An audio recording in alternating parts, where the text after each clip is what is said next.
നിങ്ങൾ എന്നെ കോൺഗ്രസ് ആക്കിയെന്ന് ഒരൊറ്റ ഒരാളെ പറഞ്ഞിട്ടുള്ളൂ. അത് കണ്ണൂരിൻ്റെ അത്ഭുതക്കുട്ടിയായ AP അബ്ദുള്ളക്കുട്ടിയാണ്. SFIയുടെ DYFIയുടെ തീപ്പൊരി നേതാവായിരുന്ന അബ്ദുള്ളക്കുട്ടിയെ ചെറുപ്രായത്തിൽ തന്നെ പാർട്ടി ഇലക്ഷനിൽ മത്സരിപ്പിച്ചു. കണ്ണൂർ ലോക്സഭാ മണ്ഡലത്തിൽ മുല്ലപ്പള്ളി രാമചന്ദ്രനായിരുന്നു കോൺഗ്രസ് സ്ഥാനാർത്ഥി. തെരഞ്ഞെടുപ്പിൽ അബ്ദുള്ളക്കുട്ടി തിളങ്ങുന്ന വിജയം സ്വന്തമാക്കി. കണ്ണൂർ മണ്ഡലത്തിൽ നിന്ന് തുടർച്ചയായി 5 തവണ ജയിച്ച മുല്ലപ്പള്ളിയാണ് അബ്ദുള്ളക്കുട്ടി തിരഞ്ഞെടുപ്പ് ഗോതയിൽ മലർത്തിയടിച്ചത്.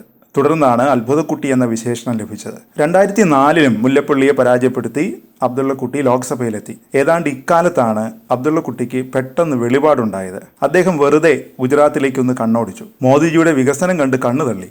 പരസ്യമായി അത് വിളിച്ചു പറയുകയും ചെയ്തു. മാത്രമല്ല, അഴിമതിയിൽ ഗവേഷണം നടത്തിയ ഡൽഹിയിലെ ഷീലാദീഷ് സർക്കാരിനെ വെള്ളപൂശുകയും ചെയ്തു. സർക്കാരിനെ കണ്ടുപഠിക്കണമെന്നാണ് നമ്മുടെ അബ്ദുള്ളക്കുട്ടി തട്ടിവിട്ടത്.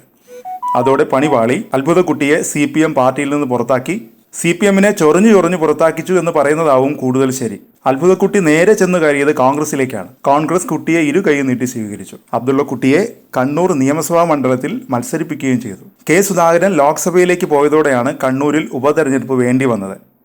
അത്ഭുതക്കുട്ടി വിജയിക്കുകയും ചെയ്തു.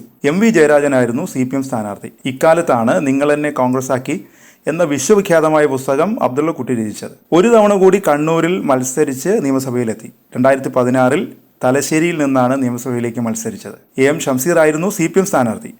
ഈ തെരഞ്ഞെടുപ്പിൽ അബ്ദുള്ളക്കുട്ടിക്ക് അടിതെറ്റി ഷംസീർ ജയിച്ചു. ഇതോടെ അബ്ദുള്ളക്കുട്ടിക്ക് കോൺഗ്രസിനെയും ബോറടിച്ചു തുടങ്ങി.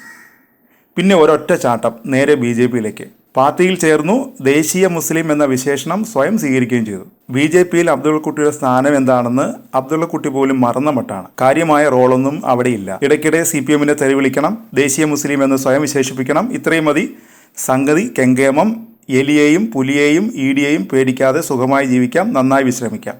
ഇപ്പോൾ BJPയിലേക്ക് കോൺഗ്രസ്സുകാരുടെ ഒഴുക്കാണ്.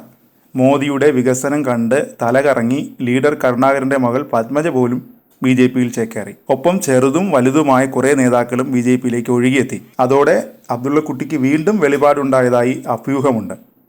നിങ്ങൾ എന്നെ വീണ്ടും കോൺഗ്രസ് ആക്കി എന്ന പുസ്തകം എഴുതാനുള്ള ശ്രമം നടത്തുന്നതായാണ് ശത്രുക്കൾ പറഞ്ഞു നടക്കുന്നത്. അതിപ്പോൾ അബ്ദുള്ളക്കുട്ടിയെക്കുറിച്ചാണ്.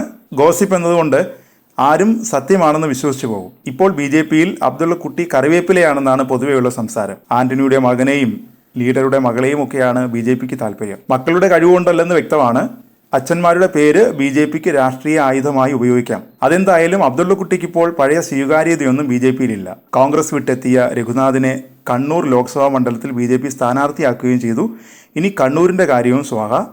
അതോടെയാണ് അബ്ദുള്ളക്കുട്ടി വീണ്ടും കോൺഗ്രസ്സുകാരനാവാൻ ശ്രമിക്കുന്നതെന്നാണ് ശത്രുക്കൾ പറയുന്നത്. അതെന്തായാലും ഇനി കാത്തിരുന്നു കാണാം.